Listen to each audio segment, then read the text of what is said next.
dimanche par mois là-bas. Puis le but, c'est de rejoindre la région avec le message de Jésus. C'est pour ça qu'on est là, en fait. Il n'y a pas vraiment un million d'autres raisons. Je ne sais pas pourquoi toi, tu es ici. Peut-être que tu ne filais pas. Peut-être que tu filais bien. Peut-être que tu dis, fais beau, je sors de chez moi. Peut-être que tu te dis, quelqu'un qui est curieux ce matin, je suis curieux. Et c'est pour ça qu'on est ici. On est ici pour annoncer le message de Jésus, puis voir qu'est-ce qu'il fait dans notre vie, puis comment il nous transforme aussi. Aujourd'hui, c'est dimanche, le premier jour de la semaine, pour commencer la semaine. C'est pour ça qu'on se réunit dimanche, les chrétiens, si vous ne saviez pas. On commence la semaine en se rappelant de qui nous sommes, de qui Dieu est, comment il nous a aimés. Martin Luther King, il disait que le dimanche, c'était comme un peu le jour du vestiaire, puis la semaine, c'était un peu notre match, notre combat. Donc, c'est aujourd'hui que ça commence pour cette semaine. On commence avec Jésus qui est premier. Je me présente, je m'appelle David, je suis un des pasteurs ici, puis je vais vous souhaiter la bienvenue. On espère que tu vas apprécier le message de ce matin. On retourne, on fait une pause dans les psaumes de David. Est-ce qu'on a le visuel avec les corps des psaumes? Peux-tu le mettre, s'il te plaît? Oui. Dans le fond, dans le Bible, il y a beaucoup de choses qui sont comparées à de la végétation, des fruits, des arbres. Jésus parle beaucoup d'images par rapport à ce qu'on trouve dans la terre pour qu'on comprenne. Et on a décidé de mettre l'arbre à moitié. Ben, pas un arbre mort puis un arbre avec beaucoup de fruits, parce que le livre des psaumes commence de cette manière-là en disant que l'humain qui s'attache à la parole de Dieu puis qui la médite puis qui trouve sa joie, essaie de la comprendre, essaie de la mettre en pratique, il compare cet humain-là à un arbre qui est planté dans un cours d'eau, près d'un cours d'eau. Et ce qui est quand même beau, c'est qu'il dit qu'il portera son fruit dans sa saison. Ça, c'est quelque chose d'important. Ou est-ce qu'on veut tout de suite maintenant? On veut tout filer bien, on veut tout être heureux, on veut tout. Mais Dieu dit non, tu vas porter ton fruit dans ta saison. C'est valide pour tout le monde ici. On était dans des saisons de fruits, des saisons plus difficiles, des fruits amers, pas bons, pas mûrs. Dans ce cas-là, on essaie de ne pas les manger. Mais dans sa saison. Les psaumes, c'est quoi? C'est l'exposition vraiment de ce qui se passe dans le cœur de l'homme. Je fais une introduction parce que, pour mettre en contexte, c'est vraiment l'exposition de ce qui se passe dans le cœur de l'homme. Dans le Psaume 44, c'est écrit que Dieu ne serait-il pas lui qui connaît les secrets des cœurs. Donc, on est exposé à travers les psaumes au cœur humain. La Bible commence avec « Au commencement, Dieu ». Puis là, il y a toute une histoire attachée à ça. C'est de fil en aiguille, Dieu tricote, puis tisse l'histoire de l'humanité, puis nous l'explique, puis hop, d'où ce qu'on vient et tout. Et le livre des psaumes, c'est vraiment comme une pause. C'est comme si Dieu avait dit « On va faire une pause au cœur de l'humain ». Puis je ne pense pas que ce soit une coïncidence que le livre des psaumes se retrouve dans le milieu de la Bible. Quand tu vas ouvrir ta Bible, tu vas l'ouvrir au milieu, tu vas te tasser juste un petit peu vers ta gauche. Puis tu vas tomber dans le livre des psaumes pour pouvoir lire avec nous.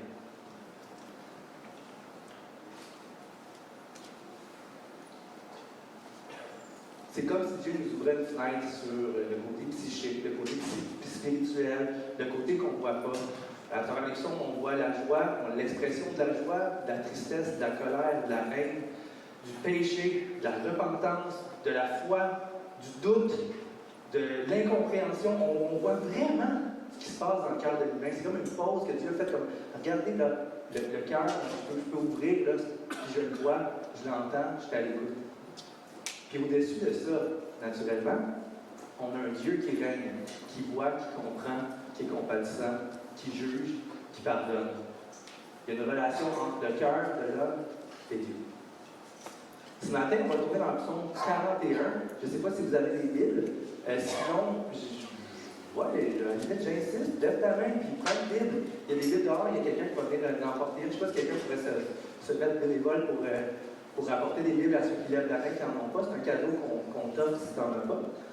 Et on va pouvoir lire ensemble de nos propres mots, de nos propres yeux, je veux dire, les mots qui sont dans la parole de Dieu. Donc, Psaume 41, je t'invite à ouvrir vos Bibles. Donc, on ouvre à moitié, et on tasse un peu à gauche. La main du cœur à la gauche.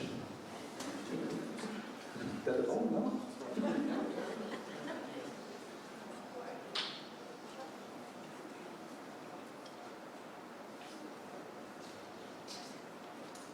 prêts? Heureux celui qui se soucie du pauvre. Le jour du malheur, l'Éternel le délivre. L'Éternel le garde et lui conserve la vie.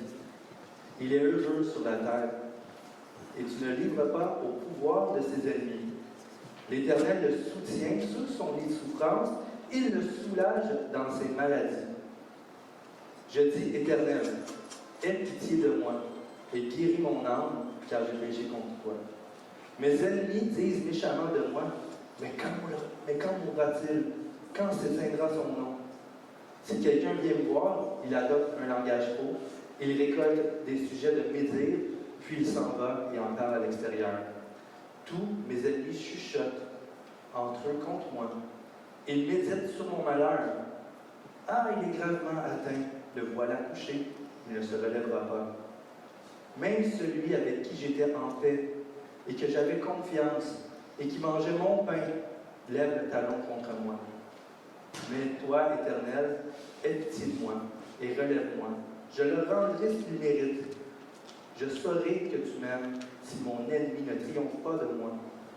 Tu m'as soutenu à cause de mon intégrité et tu m'établis pour toujours dans ta présence. Béni soit l'Éternel, le Dieu d'Israël, d'éternité en éternité. Amen. Amen. Prions.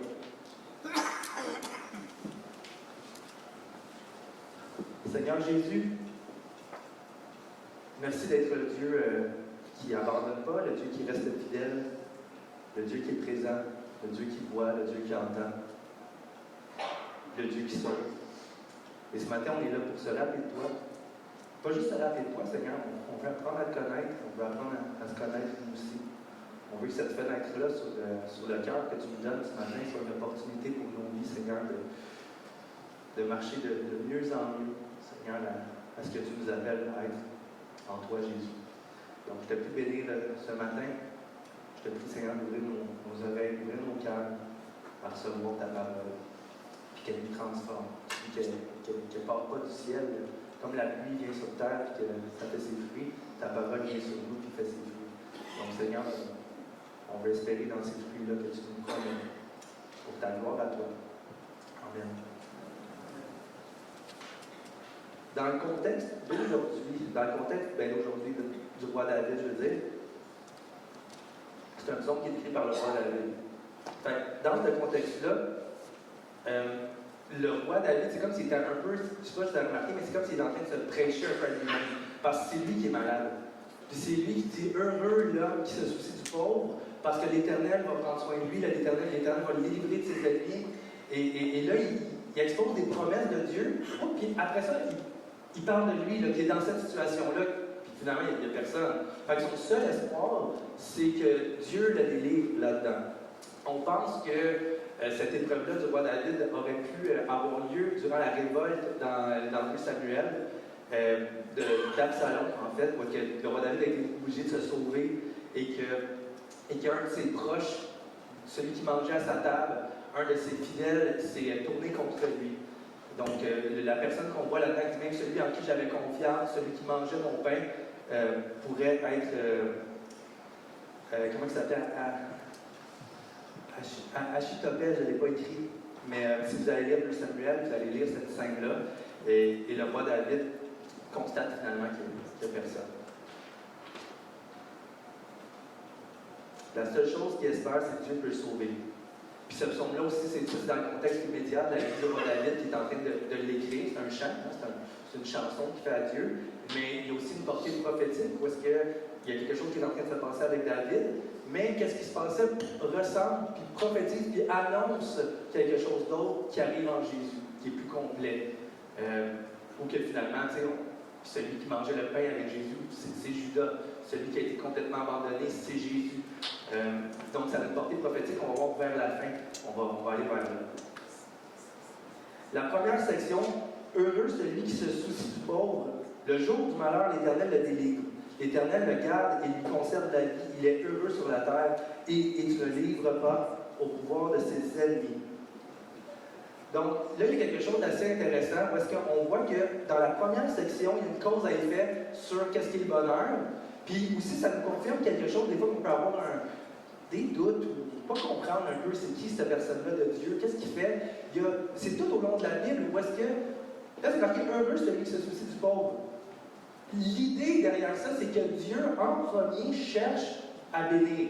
Il cherche à rendre heureux l'être humain. Il ne cherche pas à le maudire, à le juger. C'est pas ça son plan. Le but, c'est heureux celui qui se soucie du pauvre. Puis vous le comprenez dans le contexte, dans le mot hébreu, le pauvre, c'est pas nécessairement le pauvre financier. Le pauvre, c'est le faible, la veuve, l'orphelin, celui qui n'a pas d'argent, celui qui est malade, celui qui est seul, celui qui est introverti, c'est celui qui est nécessiteux. Le pauvre, c'est le faible. Donc Dieu cherche à délivrer du malheur, cherche à délivrer, cherche à rendre heureux tous les humains. Et c'est pas la première fois dans la Bible en passant, parce que ça commence par heureux. Vous connaissez, si vous connaissez les béatitudes, je dis heureux, je vais en dire quelques-unes. Psaume 1. Heureux celui qui ne suit pas le conseil des méchants, mais qui trouve son plaisir dans la loi de l'Éternel. Comment on ça? Heureux. Heureux, Jésus dit, ceux qui pleurent, car ils seront consolés. Heureux l'homme dont la faute est effacée. Ils sont pardonnés. Heureux ceux qui croient sans avoir vu. Et Jésus va dire, il y a une femme qui arrive près de Jésus et il dit, hey, heureux la femme qui t'a porté, heureuse la femme qui t'a porté, heureux les saints qui t'ont allaité. Et Jésus répond, heureux plutôt ceux qui écoutent la parole de Dieu et qui la mettent en pratique. Donc là, c'est quelques-uns, c'est un échantillon qui nous montre que c'est un petit échantillon dans la Bible, c'est souvent comme ça. Et on ne fera pas semblant, le bonheur, on le cherche. Hein? Il n'y a personne qui prend des décisions ici, qui dit moi je vais aller faire des études, là, puis quand je vais avoir mon diplôme, j'espère donc être triste. Moi, je veux me marier. Moi, je veux, ou à la limite même, je veux me séparer et que j'espère de trouver le malheur là-dedans. Non, on cherche, nos décisions sont motivées par le fait qu'on pense atteindre un certain, d'être heureux. On cherche le bonheur. On s'achète une maison pour ceux qui peuvent par la grâce. On va visiter, on va voir parce qu'on dit, on pense qu'on va être bien, ça va répondre à nos besoins, on va se sentir bien. Même chose avec une voiture. Mais ça va répondre à nos besoins, ça va me faire du bien. On prend des décisions qui sont directement liées au fait qu'on cherche un bonheur.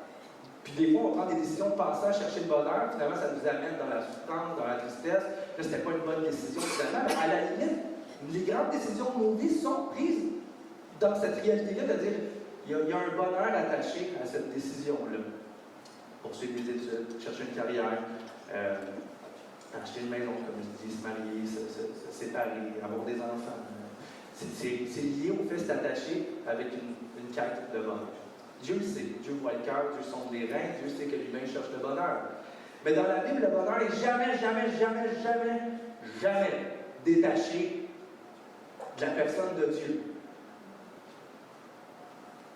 Heureux ceux qui pleurent, car Dieu les console. Ils seront consolés. La consolation, c'est Dieu qui la donne. Celui qui est heureux, il pleure, mais Dieu va agir, va le consoler.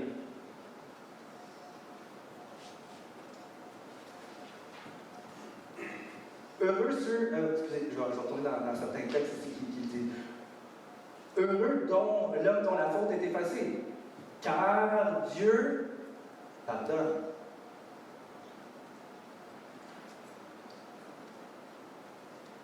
Heureux ceux et celles, je ne l'ai pas dit tantôt, mais heureux ceux et celles qui ont soif de justice et qui ont soif et faim de justice. Car Dieu va faire justice. Ils vont être rassasiés. Dieu va les rassasier. Le bonheur est toujours lié, c'est une cause à effet.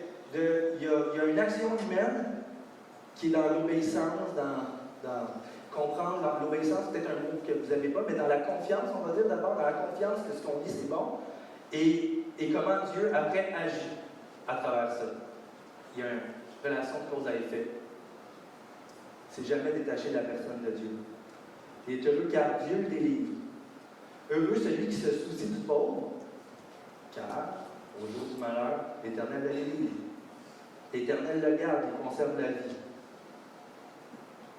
Le roi David, qui connaissait bien Dieu, il avait une relation profonde avec lui. Il lui parlait, il exposait son cœur. Il savait qu'un des caractères de Dieu, c'est à quel point Dieu se soucie du pauvre. Et que la Bible, tout au long de la Bible, on voit l'intérêt de Dieu pour le faible. On voit vraiment l'intérêt de Dieu pour le faible. Et que Dieu prend plaisir au fait que dans nos actions, dans nos pensées, on reflète qui il est. On reflète un peu sa nature compatissante. Et Dieu honore ça. Dieu élève ça. Dieu prend plaisir à voir un humain avoir compassion, se sacrifier un petit peu pour, même beaucoup, comme Jésus s'est sacrifié jusqu'à la mort sur la croix pour ses ennemis. Dieu prend plaisir au fait qu'on ressemble, qu'on ait une petite parcelle de son caractère à lui. Et aujourd'hui, tu sais, beaucoup de chrétiens,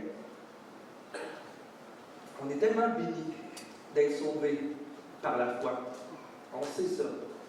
Puis on parle beaucoup de grâce ici, on parle de comment Dieu est venu prendre sur, vous avez entendu les chansons, prendre sur lui les fautes, puis il nous a sauvés. Puis on sait qu'on n'a rien à faire pour être aimé. On trouve une identité de notre personne dans qui Jésus est, puis comment il a dit qu'il nous aimait. Puis ça, c'est en masse. Ça fait comme, wow, amen. Mais beaucoup de chrétiens, puis j'en fais partie, il peut y avoir deux conséquences à ça. Une qui est opposée de l'autre, OK?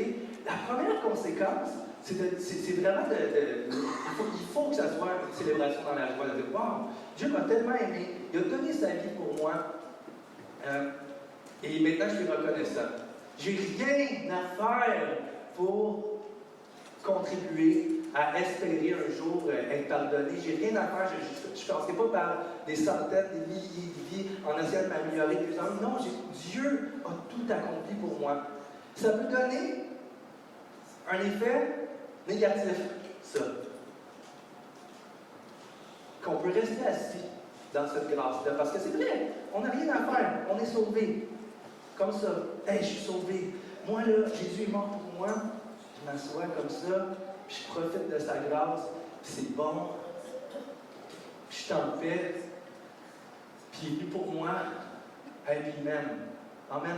T'as tout. On a tout pour vrai.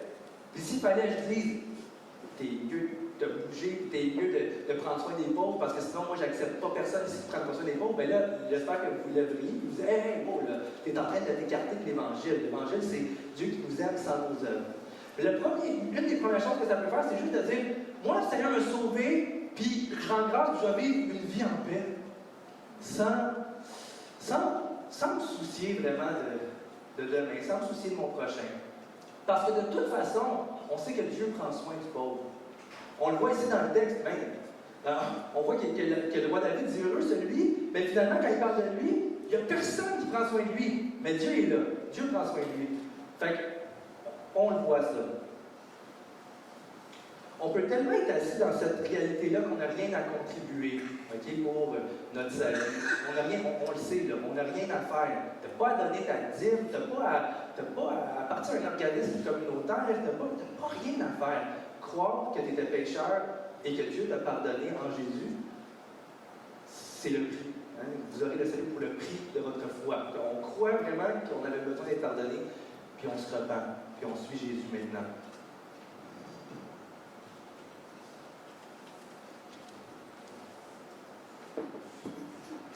On n'a pas à visiter des malades, on n'a pas à prendre soin des deuils.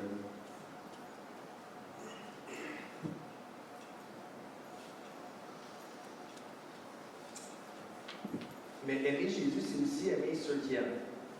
Aimer Jésus, c'est se soucier des personnes qui se soucient aussi.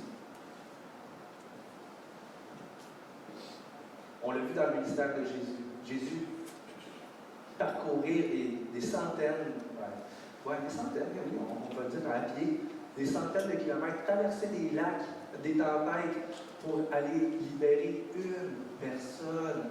Parce que Jésus se soucie du faible. Il fait des grands chemins. On va aller libérer lui, qui est de l'autre côté, qui souffre.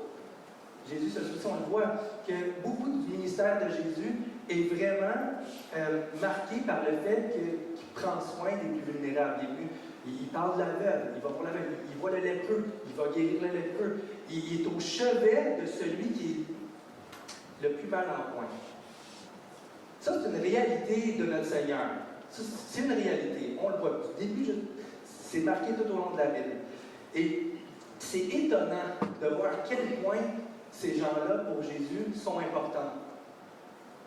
C'est troublant même de voir à quel point même le Seigneur Jésus, il va dire que la compassion qu'on a les uns pour les autres, entre nous, la compassion qu'on a pour le malheureux, comme qu'on vient de lire, heureux celui qui est faible, la compassion qui est ici dans notre cœur, qui déborde, qui dit je prends soin. Jésus va même à dire que c'est un des fruits clairs qu'on peut expérimenter dans une vie, dans une église, qui marque si la personne a bien compris l'Évangile. Si la personne a bien compris, a le désir de prendre soin de ceux que Jésus aime. Puis c'est vraiment, tu sais, on va lire ensemble. On va tourner dans Matthieu 25, 34. Puis on lit pas souvent ces textes-là parce qu'ils sont dérangeants quand même. Parce qu'on ne veut pas annoncer des fausses affaires non plus. On ne veut pas mettre un fardeau de culpabilité. Jésus, c'est pas ça qu'il veut faire ici. Il veut qu'on comprenne l'importance du malheureux dans la société. Donc, Matthieu 25, 34. Merci, Will, pour c'est William qui m'a installé des signets parce que vous voyez, je suis tout le temps perdu. Merci. Matthieu 25, 34. Je lis sur mes feuilles, c'est tout.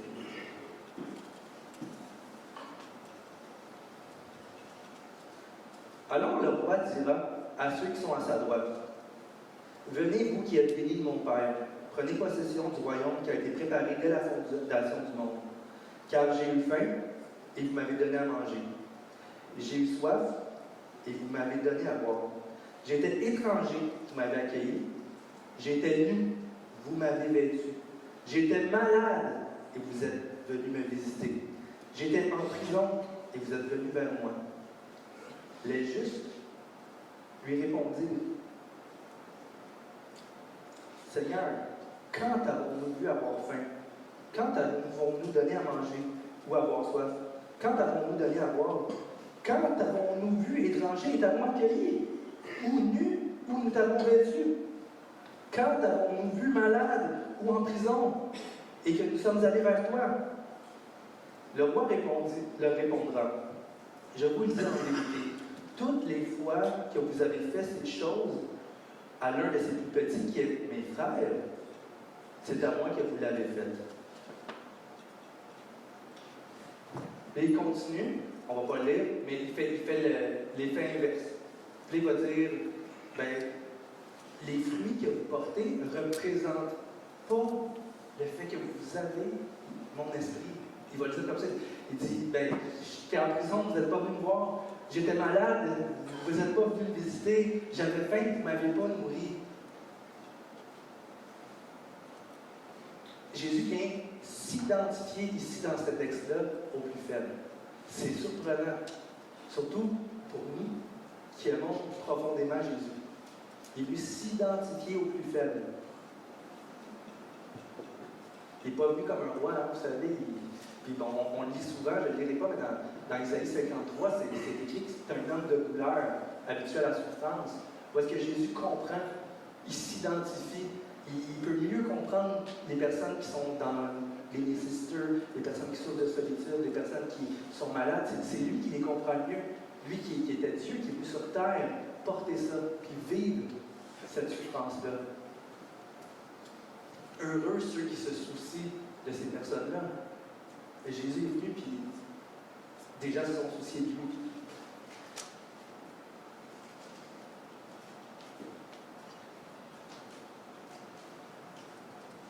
Jésus s'identifie au fait. Puis quand nous, on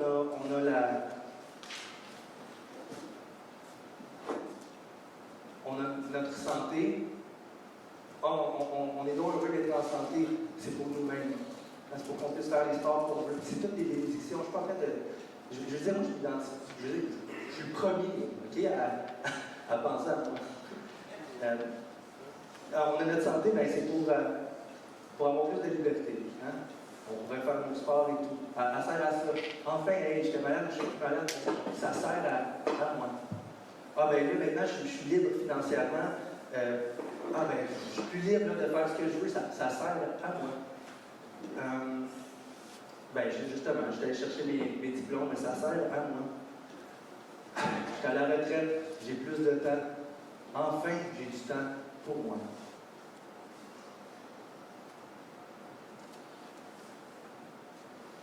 Mais celui qui s'intéresse à Jésus s'intéresse aux faibles. Et là, dans notre monde nord-américain, et centré sur nous, tout est fait maintenant. Même la manière des fois qu'on annonce l'Évangile, c'est comme, c'est nous qui est comme au cœur. Jésus, lui, il t'a aimé, puis il est au cœur de toute l'histoire. Alors en premier, c'est Dieu qui est là. Et c'est normal que quand on vit des choses, on travaille, on fait des efforts, on a du temps, c'est normal de vouloir encore être au centre de ces choses-là, et que ça soit tourné vers nous. On est né dans une culture qui nous dit que c'est comme ça que le bonheur est. On cherche un bonheur qui est lié avec notre accomplissement, notre liberté, notre joie, notre santé et tout. Mais si le bonheur est lié au fait qu'on apprend à marcher comme Jésus a marché,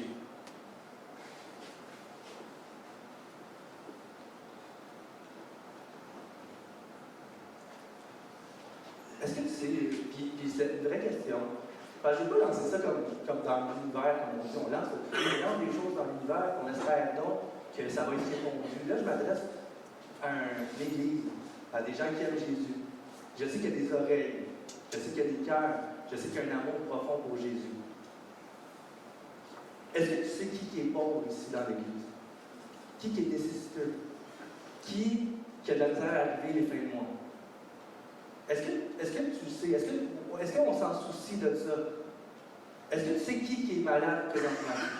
Qui a un cancer? Qui souffre? Est-ce qu'on le sait? Il y en a pas, moi j'en connais, d'autres je ne suis pas au courant. On est une église qui tourne autour de personnes qui gravitent autour d'Ecclésia, c'est à peu près 300-350 personnes. Il y a des malades ici. Il y a des personnes qui vont passer des temps dans les hôpitaux aux soins intensifs. Il y a des personnes qui vont mourir à l'hôpital. Ils ont une communauté de 350 personnes.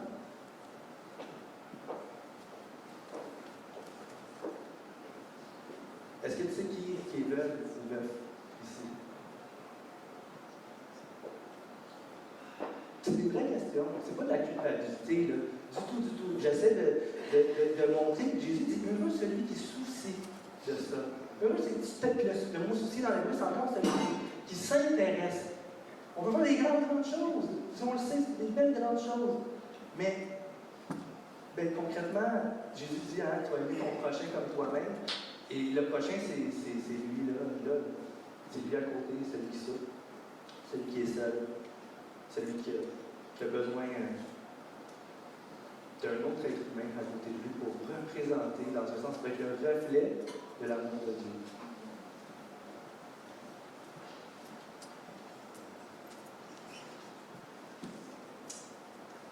On va lire Éphésiens 2, vite.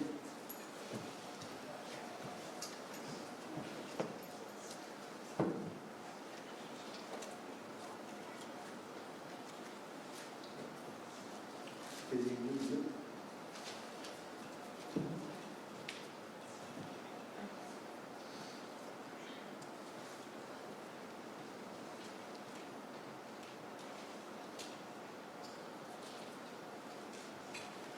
Tout le monde est là? En effet, c'est par la grâce que vous êtes sauvés. On n'enlève pas ça. C'est par la grâce qu'on est sauvés. Amen. Par le moyen de la foi. Cela ne vient pas de vous. C'est un don de Dieu. Ce n'est pas par les œuvres, afin que personne puisse se vanter. En réalité, afin que personne ne puisse se vanter.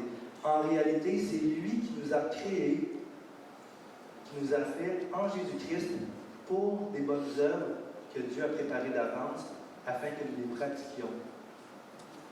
Donc, Jésus nous a sauvés, c'est pas par nous.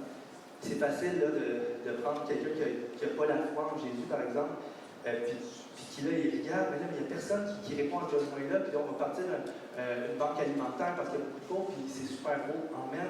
Mais c'est facile, après ça, de se nourrir, de dire, oui, mais moi, je le fais, là, puis les autres ne le font pas, puis ils n'ont pas compris l'importance de faire ça. C'est une chose de faire ça, mais quand tu as la foi en Jésus, tu sais que ces choses-là ne vont pas t'apporter un plus haut statut, ne vont pas te rendre une meilleure personne. Ces choses-là, tout ce qu'elles vont faire, c'est qu'elles vont refléter l'amour que Dieu a déposé dans toi. Fait que personne ne peut se vanter. Moi, je prends soin. Non, c'est Jésus, là, qui prend soin. Et il a déposé un amour en moi pour lui, puis là, je me soucie de ces gens-là qui sont seuls. Donc, il nous a sauvés, oui. Dans Hébreu, c'est écrit entrer dans son repos, pour qu'on puisse se reposer. Alors, on a la paix, on n'a pas la pression de dire, OK, mais là, en sortant, là, on est mieux se retrousser les manches, là, parce que quand ça va revenir, ils vont nous boiter dans le dos. Non, non. On a la paix. On est rentré dans un repos. Mais, fait qu'on peut s'asseoir dans cette grâce-là. On dire, je suis assis, là, je suis bien là-dedans. Fait que c'est pour ça aussi qu'il nous a sauvés. Mais il nous a sauvés afin qu'on puisse pratiquer des œuvres qu'il a préparées d'avance. Pour qu'on soit participant avec lui à ce qu'il est en train de faire sur la terre. Il est en train de faire beaucoup de choses, le Seigneur. Il est en train d'annoncer l'Évangile. Hein, il veut que tous les hommes puissent connaître le message de Jésus, de venir à la repentance et être pardonné.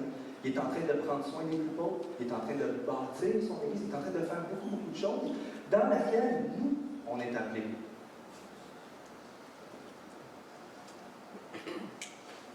Concrètement, heureux celui qui se soucie du pauvre, du faible.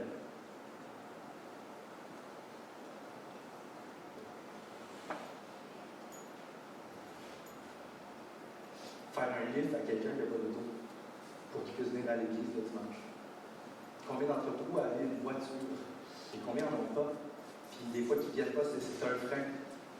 De dire, ah, je me soucie de cette sœur-là, je me soucie de ce frère-là. Ah, ben, je vais appeler. Je vais dire, hey, as-tu besoin d'un livre? Qu'est-ce qui arrive avec ma sœur qui a perdu son mère? Comment qu'elle dit ça? Je vais l'appeler. Elle a-tu besoin de quelque chose? De dire, non, on commence à s'effacer, puis on regarde autour de. Il y a une sœur qui est plus forte. Tantôt, elle m'a dit, hey, y a-tu quelqu'un, peut-être cette semaine, qui pourrait faire un livre dans mon fils à Montréal, il s'en va au docteur. Ils n'ont pas d'auto. Mais j'essaie de mettre des mots, des œuvres concrètes qui marquent, qui indiquent si on a un souci. Et c'est vrai qu'on peut avoir des saisons de vie difficiles. C'est vrai qu'on peut avoir des saisons de vie où on a les enfants, on est occupé, il y a beaucoup de choses à faire. Et la Bible nous appelle à être capable de bien prendre soin, premièrement, de notre famille. Ça, c'est sûr. Mais souvent, on va l'utiliser pour que ça devienne un contexte pour vivre tranquillement aussi. Donc, juste, qu'est-ce que ça veut dire avoir ce souci du malheureux? Galates 6, on va le lire ensemble.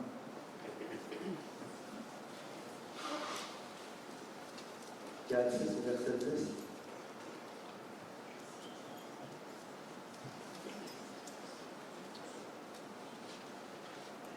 Ainsi, pendant que nous avons l'occasion, pratiquons le bien envers tous et particulièrement envers nos proches dans la foi. Ça, c'est important ici.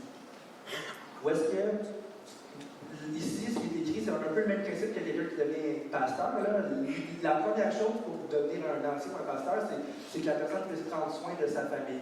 Ceux autour, là, ici, là, on prend soin, mais bon, s'il prend soin des fidèles dans ces choses-là, il pourra peut-être être fidèle dans des gens plus loin.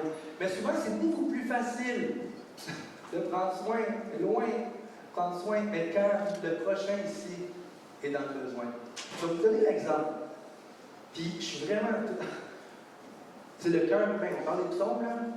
On prêche l'Évangile. On veut que les nations se convertissent. On veut que tout le monde puisse connaître la libération qu'on a connue en Jésus-Christ. C'est vrai. Amen. Et là, on est en train de parler de projets missionnaires au Maroc, parce qu'il y avait des églises qui étaient comme en train de fermer ces églises au Maroc, des églises underground, parce qu'ils n'ont pas vraiment le droit, les Marocains. Ils ont le droit de pratiquer en secret, mais vous savez qu'il n'y a pas de pasteur, vous savez qu'il n'y a personne. Là, on entend ce besoin-là, on fait « Ah, il faut organiser un voyage missionnaire au Maroc. » Il faut aller les aider, il faut aller leur donner du matériel pour qu'ils puissent comprendre l'Évangile, puis grandir dans la foi, puis prendre soin d'eux. Amen, parce que Dieu a envoyé des missionnaires. Il y a des appels précis sur le cœur. Je dis, ben moi, là, je ne sais pas pourquoi, qu'est-ce qui se passe. J'ai vraiment l'impression que Dieu m'appelle vraiment à aller là. Là, je sais que ça veut dire que je vais laisser mon entourage, je sais ces choses-là, mais c'est plus fort que moi, et je vais y aller. Puis là, en Église, on réfléchit, on prie, on dit, hey, on pense vraiment que c'est un appel qui vient de Dieu. On pense vraiment ça. Et là, on impose des mains, on prie, on bénit, on dit, hey, tu peux y aller, on est avec toi, on va te soutenir dans la prière, si tu as besoin d'argent, on va te soutenir financièrement, on t'envoie. Fait qu'il y a des appels comme ça. Bref, pour les Marocains, qu'on aime beaucoup, on va faire Marocain. Et fait qu'on veut y aller, fait qu'on commence à parler, bon, qu'est-ce qu'on fait pour le voyage missionnaire, puis quand est-ce qu'on pourrait arriver, c'est quoi les trucs à faire. Bon, qui est Marocain au Québec, qui connaît les églises là-bas? Il y en avait un que j'aime beaucoup, qui s'appelle Hicham. Il n'était pas Marocain, il était Libanais, mais il connaissait tous les pays arabes. Fait qu'on va le voir.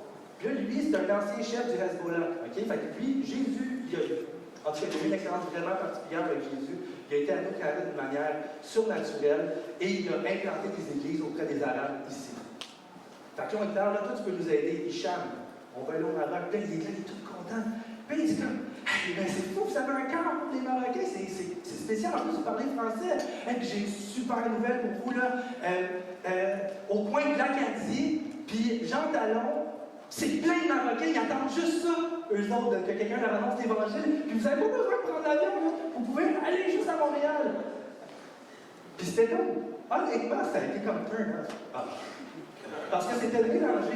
C'était mélangé avec le désir d'aventure, le désir de paquet d'affaires. Quand ici, les nations viennent ici. Puis souvent, les nations qui viennent sont ouvertes à l'Évangile de Jésus, parce qu'on crée leur pays pour différentes raisons. Il y a ici dans des épreuves, il y a ici dans... En tout cas, bref, tout ça pour dire que parmi nous, c'est la première étape. Je ne veux pas discréditer la fête de personne. Non, vraiment pas. Prochaine section.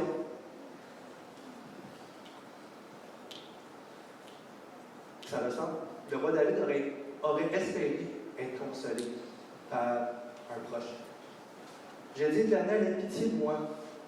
Guéris mon âme, car j'ai péché contre toi. Mes ennemis disent méchamment de moi, quand mourra-t-il? Quand s'éteindra son nom? Si quelqu'un vient me voir, il adopte un langage faux, il récolte des sujets de plaisir à mon nom. Puis il s'en va, il en parle à l'extérieur. Tous mes ennemis chuchotent contre moi.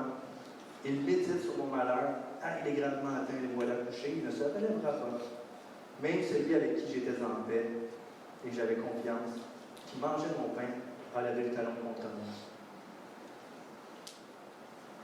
Donc, dans le contexte du texte, ben là, on parle d'un roi qui est malade, puis que tout le monde pense qu'il va mourir. C'est ça le contexte. Fait que là, c'est sûr que je dis, ben moi, je n'ai pas tant de vie que ça. C'est sûr que c'est dur de s'identifier à ça. L'idée derrière ça, c'est que un roi, aussi entouré qu'il peut être, ici, il n'y avait personne. Et quand on parle d'ennemi, c'est sûr qu'on le voit comme ennemi. On voit l'ennemi, le gars qui rentre là, avec le couteau en arrière, puis tout, puis qui veut trancher la gorge pendant qu'il dort dans sa chambre. Mais là, c'est pas ça ici, là. Là, c'est ceux qui s'approchent de moi, qui viennent à mon chevet. C'est des gens de son entourage, des serviteurs, des ministres, on ne sait pas trop. C'est pas écrit, mais des gens qui avaient accès au lit de souffrance de ce roi-là, qui approchaient et qui faisaient semblant de lui parler, mais qui s'en foutaient de lui. Il n'y avait personne. Un roi aussi entouré qu'il pouvait être, il y avait juste l'Éternel. Et c'est pour ça qu'il en parle. Il n'y a personne. Personne qui se soucie de moi.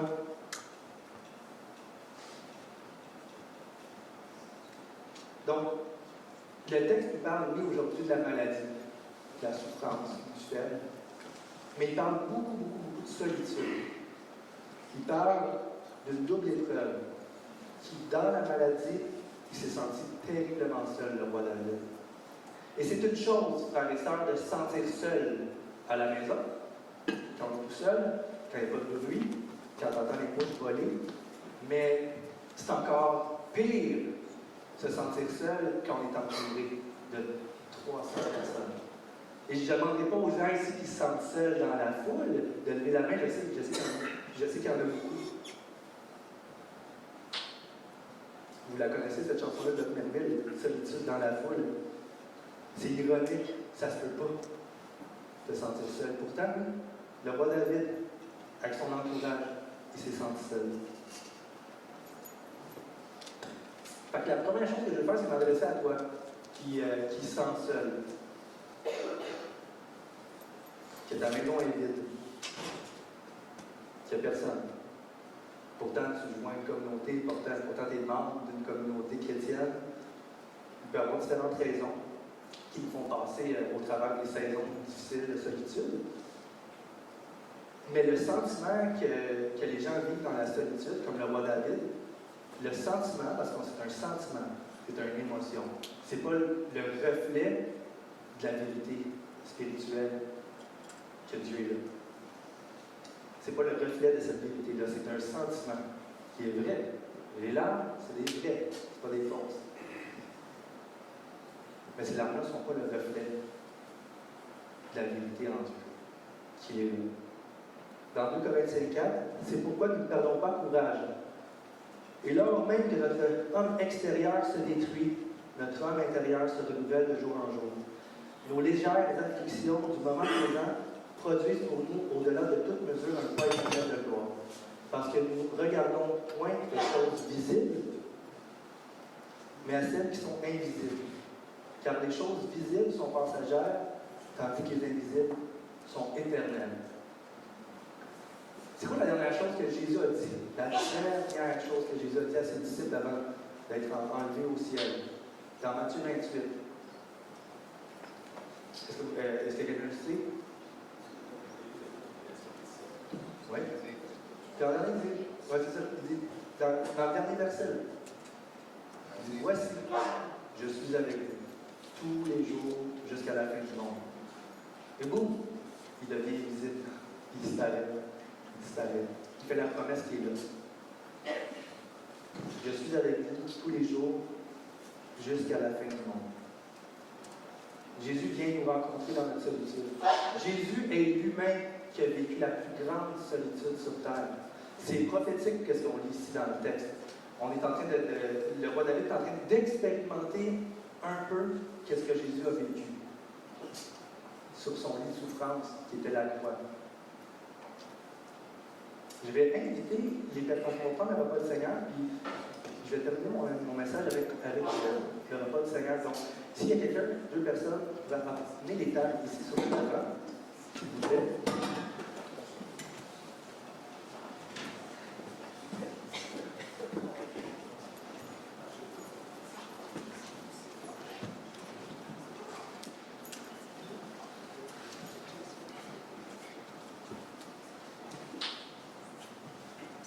Merci. Je vais aussi inviter les musiciens, s'il vous plaît.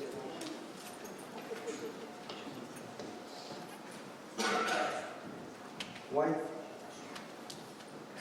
Jésus, c'est lui qui a vécu la plus grande solitude. C'est encore quelque chose, c'est un peu ironique de ce qu'on va lire. Parce qu'il y a combien d'entre vous, quand j'ai lu le texte au début, là c'est heureux l'homme qui se soucie du malheureux, car au jour de la détresse, au jour de la maladie, le Seigneur le libère, il le relève de son lit et emmène, parce qu'on en voit des choses comme ça. Mais moi, ce que je constate aussi, c'est que souvent la personne meurt sur son lit, même si c'était une personne qui était impliquée, même si c'était une personne qui avait à cœur les autres, même si c'était une personne qui se souciait. Ben, pourtant, il y en a parmi nous qui sont décédés, là, qui sont avec notre Seigneur.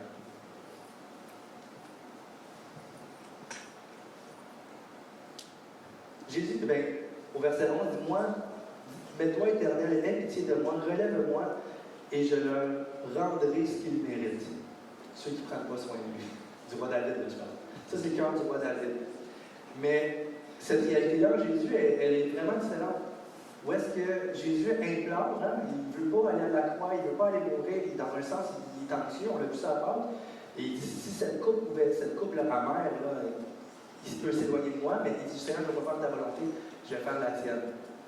Et Jésus, sur la croix, est en train de... Ben, il est cloué, il n'y a personne qui... Même les passants passent, puis ils disent un peu le même principe, hein? Ah, il ne se relèvera pas, son lit il est cloué là. Si Dieu est avec lui, Dieu va le relever. Hein? On se souvient de Dieu, il va le relever. Et Jésus dit, est-ce qu'il dit, rends-leur ce qu'ils méritent?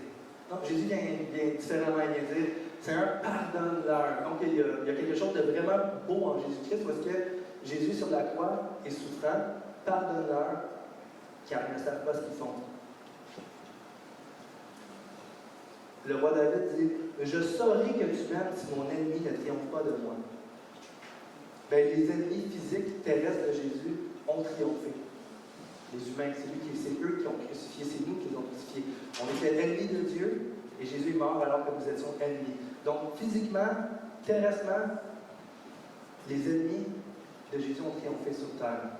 Parce que Jésus est en train de battre un plus grand ennemi, l'ennemi spirituel, celui qui nous égare, celui qui nous trompe, celui qui nous fait croire des mensonges sur qui nous sommes, sur comment atteindre le bonheur, sur comment atteindre le salut. Jésus triomphait de cet ennemi-là. Je saurai que tu m'aimes.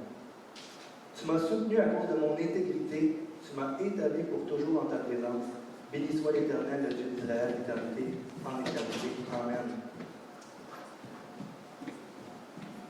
Ben, Jésus a crié sur la croix, Seigneur, pourquoi m'as-tu abandonné? Ça, c'est un fait.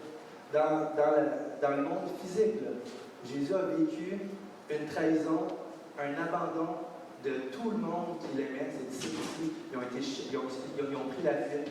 Pierre l'a renié.